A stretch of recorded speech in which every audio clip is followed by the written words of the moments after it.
Welcome back. I want to talk about something that I think there's a huge disconnect about.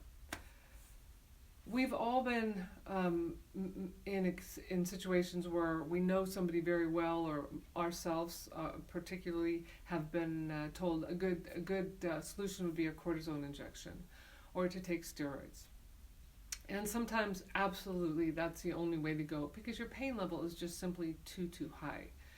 And we know that steroids and cortisone reduce inflammation in the body. But what I want to make crystal clear is that people say, "Oh, that helped me so much." And I'm so glad that it does. But steroids and injections have a negative influence on the body over time, very, very damaging to the body over time. Not to say you shouldn't do them when you need them, but here is what I really want you to understand is that why, ask yourself this question, why did you feel better when you reduced your inflammation? Was it this inflammation attacking your body that you didn't have any control over, or was it your body that was inflamed?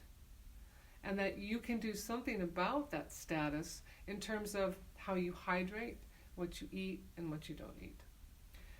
I've had plenty of patients come to me over the years who've said, Kelly, I'm not going to change my diet. I'm just not going to do it. I'm just going to take steroids because that seems to make a difference for me. It's quicker and it works better. And then maybe over a course of several years, they start to see the downside of living that way, and they go, all right, I'll make some dietary change. Maybe I'll add some more water. Maybe I'll consider some more gluten-free foods. Maybe I'll find some dairy substitutes. Maybe I'll stop the pop. Maybe I'll reduce artificial sweeteners. Whatever the case may be, because we're all very, very different. But when you stop introducing foods to your body that your body responds to negatively with inflammation, it's kind of like taking steroids, except no negative side effect. So please never underestimate the value of food and the foods that you take in, to recognize that you can cut your own inflammatory milieu down dramatically. Yes, it takes longer. There's no question about it. And sometimes that's the beauty of medication. It can mitigate your pain for a while, but then you can start to shift other things up so you don't need those drugs over time. I'm not opposed to medication. I think we shouldn't be miserable.